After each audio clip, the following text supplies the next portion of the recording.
സമാരംഭാം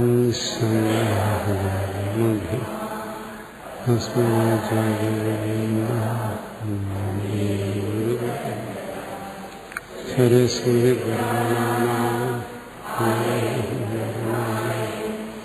നമാമി ഭഗവത്പാദം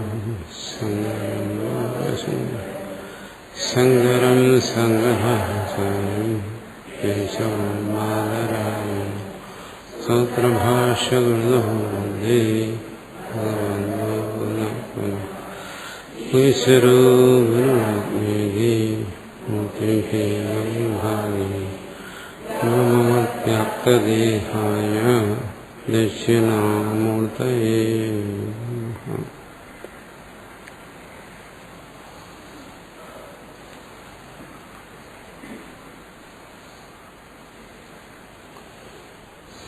ഗുരുപരമ്പരയെ സ്മരിച്ചുകൊണ്ട് ശ്രീമദ് ഭഗവത്ഗീത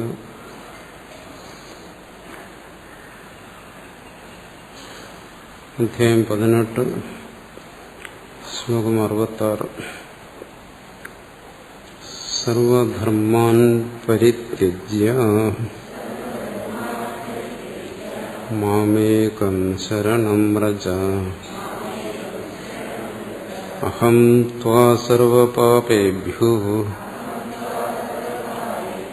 മോക്ഷയിഷ്യാമി മാ ശുച.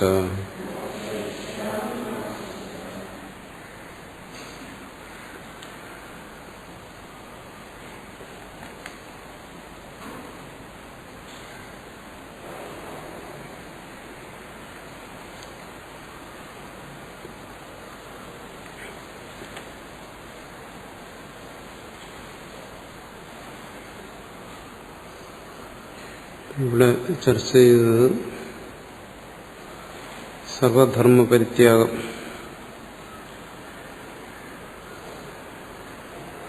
സർവധർമ്മ പരിത്യാഗം സർവധർമാധർമ്മങ്ങളുടെയും പൂർണ്ണമായ ത്യാഗം, അത് ബാഹ്യമായി തന്നെയുള്ള ത്യാഗം എന്നാണ് ഭാഷ്യകാരന്റെ അഭിപ്രായം. അതങ്ങനെയല്ല എന്ന് അതിനു മുമ്പുള്ള വ്യാഖ്യാതാക്കൾക്ക് അഭിപ്രായമുണ്ട്. അതിനെ നിഷേധിക്കാൻ വേണ്ടിയിട്ടാണ് ഇവിടെ ഭാഷ്യത്തിൽ ചർച്ച കൂടുതലും. അതിനു മുമ്പുള്ളവരുടെ അഭിപ്രായം എന്താണ്? ജ്ഞാനവും കർമ്മവും ഒരേ സമയമാകാം എന്നാണ്. ഭാഷ്യകാരൻ പറയുന്നത് സാധ്യമല്ല.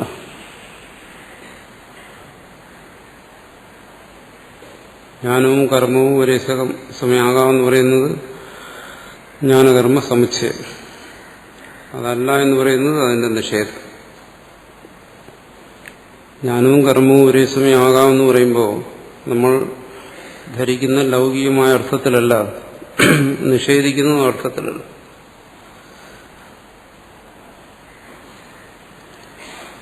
അവിടെ മുഖ്യമായും കർമ്മം എന്ന് പറയുന്നത് വൈദിക കർമ്മത്തെ ഉദ്ദേശിച്ചിട്ടാണ് ജ്ഞാനകർമ്മ സമുച്ചയം എന്ന് പറയുന്നത്. സാധാരണ പ്രവൃത്തികൾ ഉദ്ദേശിച്ചിട്ടല്ല.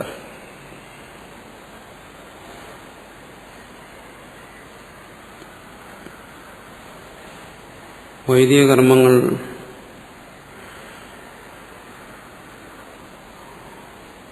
കർമ്മങ്ങളുടെ ഫലം, മിക്കവാറും എല്ലാ കർമ്മങ്ങളുടെയും ഫലം അദൃഷ്ടമാണ്. അദൃഷ്ടം എന്ന് പറഞ്ഞാൽ രണ്ട് തരത്തിൽ. ഒന്ന്, കർമ്മം ചെയ്യുമ്പോൾ അതിൽ നിന്നുണ്ടാകുന്ന സംസ്കാരം. അങ്ങനെ ഒരു സംസ്കാരം ആത്മാവിൽ സഞ്ചയിക്കുന്നു എന്നാണ്.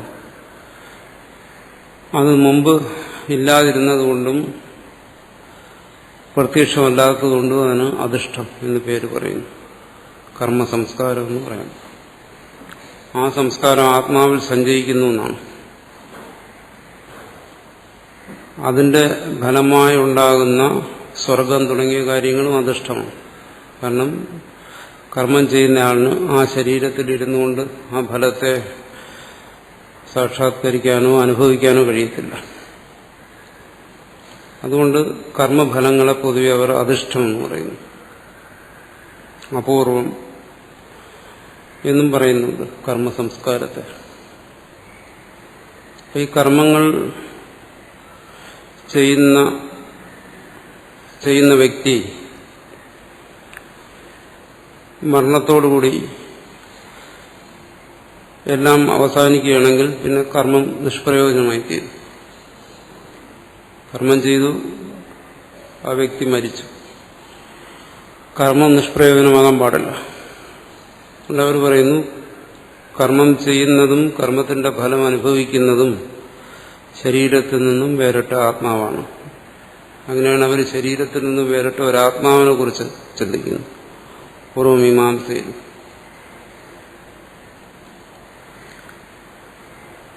അങ്ങനെ ഒരാത്മാവ് കർമ്മം ചെയ്യുകയും അതേ ആത്മാവ് തന്നെ ആ കർമ്മത്തിന്റെ ഫലം അനുഭവിക്കുകയും ചെയ്യുന്നു. അതിനുവേണ്ടി ആത്മാവിന് ഗതിയുണ്ട്. ഈ ശരീരം നശിച്ചതിന് ശേഷം ആത്മാവ് ഈ ലോകം വിട്ട് മറ്റു ലോകങ്ങളിൽ പോയി ആ കർമ്മത്തിന്റെ ഫലത്തെ അനുഭവിക്കുന്നു, അല്ലെങ്കിൽ മറ്റു ശരീരങ്ങളെ സ്വീകരിച്ചുകൊണ്ട് കർമ്മഫലത്തെ അനുഭവിക്കുന്നു. അപ്പോൾ അവിടെ പ്രധാനമായി ചർച്ച വരുന്നു ആരാണ് കർമ്മം ചെയ്യുന്നവൻ, അതായത് കർത്താവ് ആരാണ്. ആ ശരീരമല്ല എന്നുള്ള ഉറപ്പാണ്, കാരണം ശരീരം നശിച്ചു പോകുന്നു. വേദം കർമ്മം ചെയ്യാനും കർമ്മത്തിന്റെ ഫലത്തെയും നിർദ്ദേശിച്ചിരിക്കുന്നു. വേദം അപ്രമാണമാകാൻ പാടില്ല. വേദത്തിൽ അസത്യവചനമില്ല. ഇവിടെ ഭാഷ്യകാരൻ മുമ്പോട്ട് എഴുതുമ്പോൾ പറയും, വേദത്തിൽ നമുക്ക് പ്രത്യക്ഷമായി ഏതെങ്കിലും വേദവാക്യങ്ങൾക്ക് എന്തെങ്കിലും നമ്മുടെ യുക്തിക്ക് നിരക്കാത്തതായി നമുക്ക് തോന്നുന്നുണ്ടെങ്കിൽ അവിടെ നമ്മൾ ധരിച്ചുകൊണ്ടും വേദം പറയാൻ ഉദ്ദേശിച്ച് അതല്ല. ഉദാഹരണം പറയാണ്, വേദത്തിൽ പറഞ്ഞിരിക്കുന്നു അഗ്നി തണുത്തതാണ് എന്ന് പറഞ്ഞാൽ അത് തീർച്ചയായും നമ്മുടെ അനുഭവത്തിന് വിരോധമായ കാര്യമാണ്. അപ്പോൾ അതിന്റെ വാച്യാർത്ഥത്തെ അവിടെ എടുത്താൽ അത് യുക്തിക്കും അനുഭവത്തിനും നിരക്കാത്തതായി വരും. വേദം പറയുന്നത് ശരിയുമല്ല, അഗ്നി തണുത്തതാണെന്ന് പറഞ്ഞാൽ അങ്ങനെയുള്ള വാക്യങ്ങളുടെ അർത്ഥം മറ്റെന്തോ ആയിരിക്കും എന്നിവിടെ ഭാഷ്യകാരൻ തന്നെ പറയുന്നു. എങ്ങനെയായാലും വേദവാക്യങ്ങളുടെ അർത്ഥത്തിന് ഒരിക്കലും ഒരു തരത്തിലുള്ള ദോഷം വരാൻ പാടില്ല. അങ്ങനെ നമ്മൾ കാണുന്നുണ്ടെങ്കിൽ അതിന്റെ അർത്ഥം മറ്റെന്തോ ആയിരിക്കും, നമ്മൾ ഉദ്ദേശിക്കുന്നതല്ല. ആ വേദം ആണ് കർമ്മത്തെ പറഞ്ഞിരിക്കുന്നത്, കർമ്മഫലത്തെക്കുറിച്ച് പറഞ്ഞിരിക്കുന്നത്. അപ്പോൾ വേദവാക്യം വ്യർത്ഥമാകാൻ പാടില്ല, നിരർത്ഥകമാകാൻ പാടില്ല. അതുകൊണ്ട് ശരീരത്തിൽ നിന്ന് ഭിന്നമായി ഒരാത്മാവുണ്ട്. ആത്മാവ് ആണ് കർമ്മം ചെയ്യുന്നത്, ശരീരമല്ല. ആത്മാവാണ് കർമ്മത്തിന്റെ ഫലത്തെ അനുഭവിക്കുന്നത്. ആത്മാവ് കർമ്മം ചെയ്യുന്നവനാണ്. അതിനാണ് ആത്മാവിൽ കർത്തൃത്വമുണ്ടെന്ന് നമ്മൾ പറയുന്നു. കർത്തൃത്വം എന്ന് പറഞ്ഞാൽ കർമ്മം ചെയ്യുന്നു എന്ന അവസ്ഥ. ഭോക്തൃത്വം എന്ന് പറഞ്ഞാൽ കർമ്മത്തിന്റെ ഫലം അനുഭവിക്കുന്നു എന്നുള്ള അവസ്ഥ. ഇത് രണ്ടും ആത്മാവിനുണ്ട് എന്ന് മീമാംസകർ ഉറപ്പിക്കുന്നു. അങ്ങനെ വരുമ്പോൾ വൈദിക കർമ്മങ്ങൾ ചെയ്യുന്നയാൾ ആ കർമ്മം ചെയ്യുമ്പോൾ അയാളുടെ മനസ്സിൽ ഇത്തരം വൈദികമായ ഒരു അറിവ് കൂടി വേണം. എന്താണ്? കർമ്മം ചെയ്യുന്നത് ഈ ശരീരമല്ല, ഈ ശരീരമാണ് ആത്മാവെന്ന് കരുതുന്നവരുമുണ്ട്. അതുകൂടി നിഷേധിക്കാൻ വേണ്ടിയിട്ടാണ് കർമ്മം ചെയ്യുന്നത് ശരീരമല്ല, ശരീരത്തിൽ നിന്ന് വേറിട്ട് ആത്മാവാണ് എന്നുള്ളവർ, അതാണ് പരമാർത്ഥം അവരെ സംബന്ധിച്ച്. പക്ഷെ അങ്ങനെയുള്ള ഒരു അറിവ് കൂടി അവർക്ക് വേണം കർമ്മം ചെയ്യുന്നവർക്ക്. ആത്മാവ് കർമ്മം ചെയ്യുന്നു, ആത്മാവ് കർമ്മത്തിന്റെ ഫലത്തെ അനുഭവിക്കുന്നു. ഈ ഒരു അറിവ് വേണം. ഈ ഒരു അറിവിനെ നിലനിർത്തുന്നതിന് വേണ്ടിയിട്ടുള്ള സങ്കല്പം വേണം കർമ്മം ചെയ്യുന്നത്. ആ സങ്കല്പത്തോടുകൂടി കർമ്മം ചെയ്യണം. ചെയ്തു കഴിഞ്ഞാൽ ഈ ശരീരം നശിച്ചു കഴിഞ്ഞാലും ആ കർമ്മം വ്യർത്ഥമാകുന്നില്ല. കാരണം കർമ്മം ചെയ്തത് ആത്മാവാണ്. ആ കർമ്മത്തിന്റെ ഫലം ആത്മാവ് അനുഭവിക്കും. അപ്പോൾ ആത്മാവിനെ സംബന്ധിച്ചുള്ള ഏതറിവ് ഉണ്ടായാലും ശരി, അതായത് ആത്മാവ് നശിക്കാത്തതാണ്, ആത്മാവിന് ഈ സംസാരത്തിൽ നിന്ന് മോക്ഷം കിട്ടും, എന്നുവെച്ചാൽ ഈ ദുഃഖത്തിൽ നിന്ന് മോചനം ഉണ്ടാകും, ഇങ്ങനെയുള്ള ഏതറിവ് ആത്മാവിനെ സംബന്ധിച്ചുണ്ടായാലും ആത്മാവ് പ്രവർത്തിക്കുന്നവനാണ്, ഫലം അനുഭവിക്കുന്നവനാണെന്നുള്ള അറിവും അതിനോടൊപ്പം ആകാം എന്ന് പറയുന്നതാണ് ജ്ഞാനകർമ്മ സമുച്ചയം എന്ന് പറയുന്നത്. കാരണം ആത്മാവിനെ സംബന്ധിച്ച് വേദം വെളിപ്പെടുത്തിയ അറിവാണ് അത്. എന്താണ്? ആത്മാവിന് മോക്ഷമുണ്ടെന്ന് പറയുന്ന പോലെ, അല്ലെങ്കിൽ ആത്മാവ് നശിക്കാത്തതാണ്, നിരവയവമാണ്, അവികാരിയാണ് എന്നെല്ലാം പറയുന്നത് പോലെ ഉള്ള ഒരറിവാണ് ആത്മാവ് കർമ്മം ചെയ്യുന്നു എന്ന് പറയുന്നത്. അപ്പോൾ ആത്മാവിനെ കുറിച്ചുള്ള ഏതറിവുണ്ടായാലും അവിടെ ഈ ആത്മാവ് പ്രവർത്തിക്കുന്നവനാണ് അല്ലെങ്കിൽ കർത്താവ് എന്നുള്ള അറിവും അതിനോടൊപ്പം ഉണ്ടായിരിക്കും, ഉണ്ടായേ തീരും. ആത്മാവിനെ കുറിച്ചുള്ള അറിവിനെയാണ് നമ്മൾ ആത്മജ്ഞാനം എന്ന് പറയുന്നത്. അപ്പോൾ ആത്മജ്ഞാനം ആത്മാവ് കർത്താവാണെന്നുള്ള ബോധത്തോടുകൂടി കർമ്മം ചെയ്യുന്നതിന് തടസ്സമല്ല എന്നാണ് അവർ പറയുന്നത്. അതാണ് ജ്ഞാനകർമ്മ സമുച്ചയം എന്ന് പറയുന്നത്. അതുകൊണ്ട് ഞാൻ കർത്താവാണ് എന്നുള്ള സങ്കല്പത്തോടുകൂടി ഒരാൾക്ക് കർമ്മം ചെയ്യാം. അതേസമയം ആത്മാവിനെ കുറിച്ച് എന്തെല്ലാം അറിവുണ്ടോ അതെല്ലാം സമ്പാദിക്കുകയും ചെയ്യാം. ഇത് രണ്ടും തമ്മിൽ വിരോധം വരാൻ വഴിയില്ല. ഇതിനാണ് ജ്ഞാനകർമ്മ സമുച്ചയം എന്ന് പറയുന്നത്. അല്ല നമ്മൾ ധരിച്ചിരിക്കുന്നത് പോലെ ആത്മാവിനെ കുറിച്ച് ചിന്തിക്കുമ്പോൾ പ്രവൃത്തി ചെയ്യാൻ പാടില്ല എന്നുള്ളതല്ല. അതിനെയാണ് ജ്ഞാനകർമ്മ സമുച്ചയം എന്ന് ധരിച്ച് ഇരിക്കുന്നത് സാധാരണഗതിയിൽ. ഇവിടെ വിശദമായി ചർച്ച ചെയ്യുന്ന ആ കാര്യമാണ്. അപ്പോൾ ഇതിനെയാണ് ഇവിടെ ഭാഷ്യകാരൻ നിഷേധിക്കുന്നത്. ഇക്കൂട്ടർ ധരിച്ചിരിക്കുന്നത് പോലെ ആത്മാവിൽ പരമാർത്ഥത്തിലുള്ള കർത്തൃത്വമില്ല.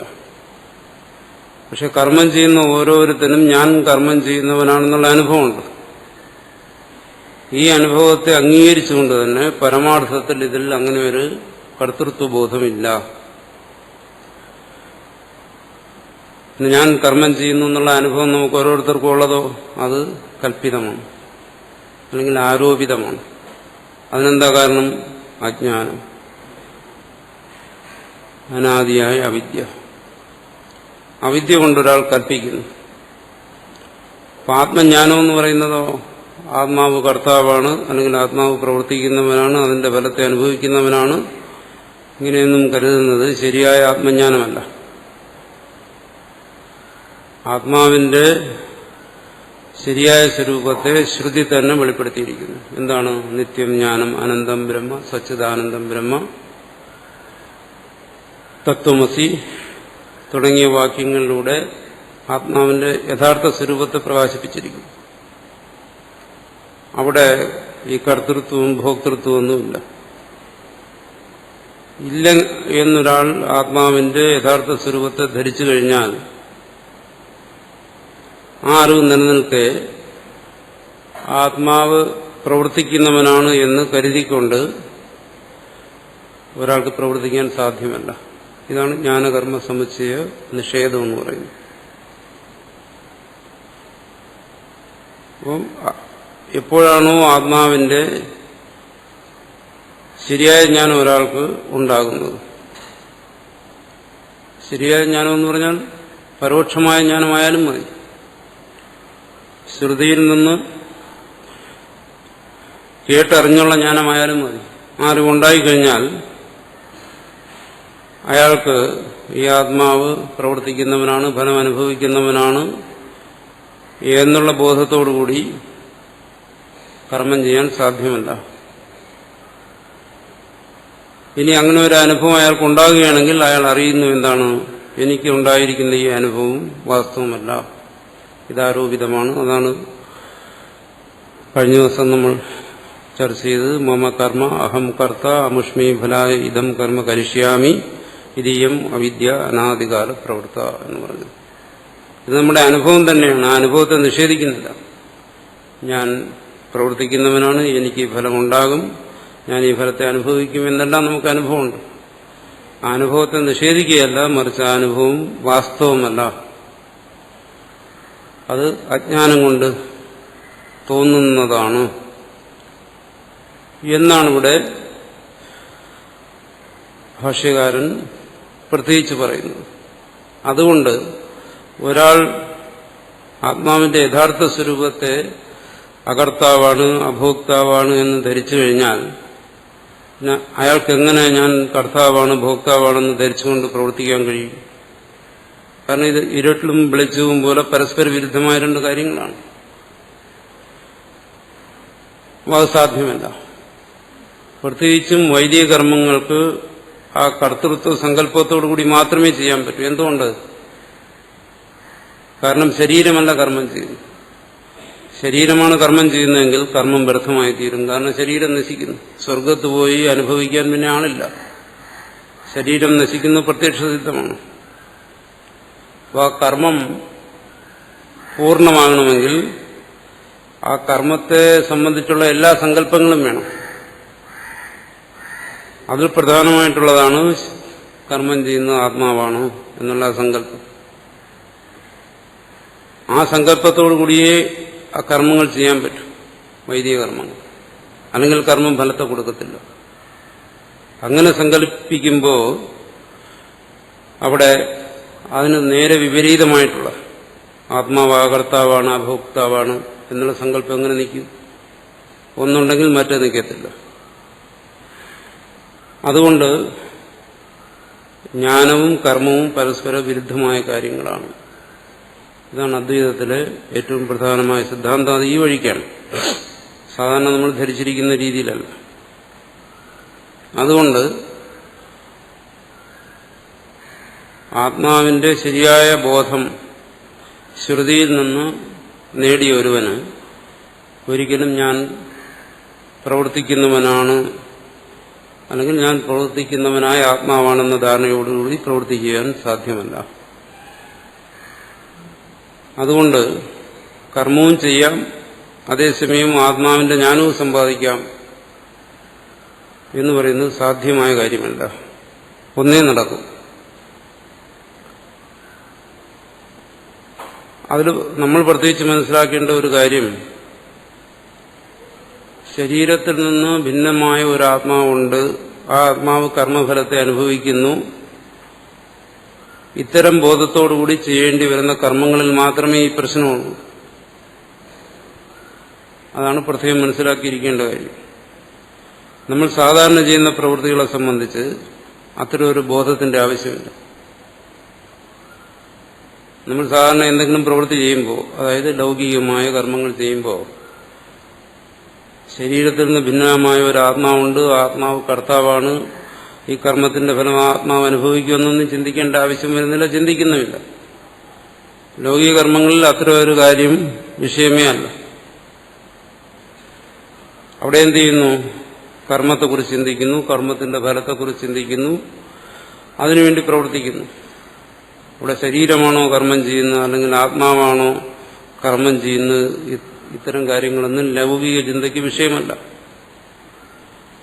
അതുകൊണ്ട് ലൗകിക കർമ്മങ്ങളെ സംബന്ധിച്ചല്ല ജ്ഞാനകർമ്മ സമുച്ചയം എന്ന് പറയുന്നു. അത് വൈദിക കർമ്മങ്ങളെ സംബന്ധിച്ചാണ്. ലൗകികമായ കർമ്മങ്ങൾ നമ്മൾ ചെയ്യുന്നതും ആത്മാവിന്റെ സ്വരൂപത്തെക്കുറിച്ച് ചിന്തിക്കുന്നതും പരസ്പര വിരോധമുള്ള കാര്യങ്ങളല്ല.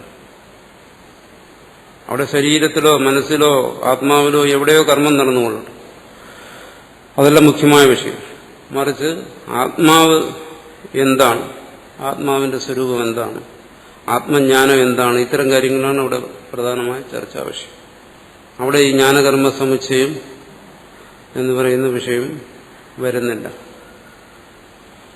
അതുകൊണ്ട് സാധാരണ ധരിച്ചിരിക്കുന്നത് പോലെ പലരും പറയുന്നതാണ്, ശങ്കരാചാര്യർ പറഞ്ഞിരിക്കുന്നു, ജ്ഞാനവും കർമ്മവും ഒരുമിച്ച് സാധ്യമല്ല, അതുകൊണ്ട് ഞാൻ ജ്ഞാനിയാണ്, കർമ്മം ചെയ്യുന്നില്ല എന്ന് പറയുന്നത് അബദ്ധമാണ്. വൈദിക കർമ്മങ്ങളെ സംബന്ധിച്ചാണെങ്കിൽ അത് ശരിയാണ്. പക്ഷേ വൈദിക കർമ്മം ചെയ്യുന്ന ആരും ഇന്നില്ല. അത് ചെയ്യുന്നവർ പോലും അതിന്റെ ബാഹ്യമായ ആചാരം നിങ്ങൾ അനുഷ്ഠിക്കുന്നു എന്നതിൽ കവിഞ്ഞ് അതിന്റെ മീമാംസ ശരിക്കും മനസ്സിലാക്കി ചെയ്യുന്നവരും ഇല്ല ഇന്ന്. അതും മറ്റൊരു കാര്യമാണ്. ശരിക്കും വൈദിക കർമ്മം ചെയ്യുന്നതിന് മുമ്പ് അനുഷ്ഠിക്കേണ്ടതാണ് പൂർവ്വമീമാംസയുടെ അധ്യയനം, ജൈമിനീയ മീമാംസ. ആ ജൈമിനീയ മീമാംസയെക്കുറിച്ച് ശരിയായി ചിന്തിച്ചിട്ട് കർമ്മം ചെയ്യുന്നവരും കുറവായിരുന്നു. അതിനൊന്നുള്ള അവസരങ്ങളിന്നില്ല. അതുകൂടാതെ തന്നെ ബാഹ്യമായി യാഗങ്ങളും ഹോമങ്ങളും ഒക്കെ ചെയ്യുന്നവരാണ് കൂടുതൽ പേര്. അവരെ സംബന്ധിച്ചും ഈ ജ്ഞാനകർമ്മ സമുച്ചയത്തിന് പ്രശ്നമുണ്ടെന്ന് തോന്നുന്നില്ല. കാരണം അവർ ആത്മാവിനെ കുറിച്ച് അവിടെ ചിന്തിക്കുന്നില്ല. മീമാംസ എന്ന് പറയുന്ന അവരെ സംബന്ധിച്ചില്ല. ഇത് ഭാഷ്യകാരന്റെ കാലത്തോ അല്ലെങ്കിൽ അതിനു മുമ്പ് ഉള്ള കാലങ്ങളിലോ മാത്രം പ്രസക്തമായ ഒരു കാര്യമാണ്. അന്ന് ഇത്തരം കാര്യങ്ങളെക്കുറിച്ചൊക്കെ മനുഷ്യർ കൂടുതൽ ചിന്തിച്ചിരുന്നു. അവിടെ അതുകൊണ്ടിങ്ങനെ ഒരു പൂർവപക്ഷം വന്നു. ഇങ്ങനെ രണ്ടഭിപ്രായം വരാനുള്ള കാരണം ആത്മാവിനെ കുറിച്ചുള്ള അറിവിൽ വന്ന വ്യത്യാസമാണ്. ഒരു കൂട്ടർ പറഞ്ഞു ആത്മാവ് പ്രവർത്തിക്കുന്നവനാണ്. പിന്നീട് വന്ന കൂട്ടർ പറഞ്ഞു അങ്ങനെയല്ല, ആത്മാവിൽ കർമ്മമില്ല. ഈ രണ്ട് ആശയങ്ങൾ തമ്മിൽ വ്യത്യാസം വന്നു. അതിനെ യോജിപ്പിക്കുന്നതിന് വേണ്ടിയിട്ടാണ് ഭാഷ്യകാരൻ അതിൻ്റെ ഇടയ്ക്ക് അവിദ്യ കൊണ്ടുവന്നത്. ഭാഷ്യകാരൻ എന്ത് പറഞ്ഞു? നിങ്ങളുടെ അനുഭവം ശരി തന്നെയാണ്, പക്ഷെ അത് അവിദ്യ കൊണ്ടുണ്ടായതാണ്. ആ വിദ്യ നിഷേധിച്ചു കഴിഞ്ഞാൽ പിന്നെ അങ്ങനെ ഒരു അനുഭവം ഇല്ല എന്ന് ഭാഷ്യകാരൻ പറഞ്ഞു. ഇവിടെ തുടർന്നു വരുന്ന ഭാഗങ്ങളെല്ലാം ഇതിനെ സംബന്ധിച്ചുള്ള സൂക്ഷ്മമായ വാദങ്ങളാണ്.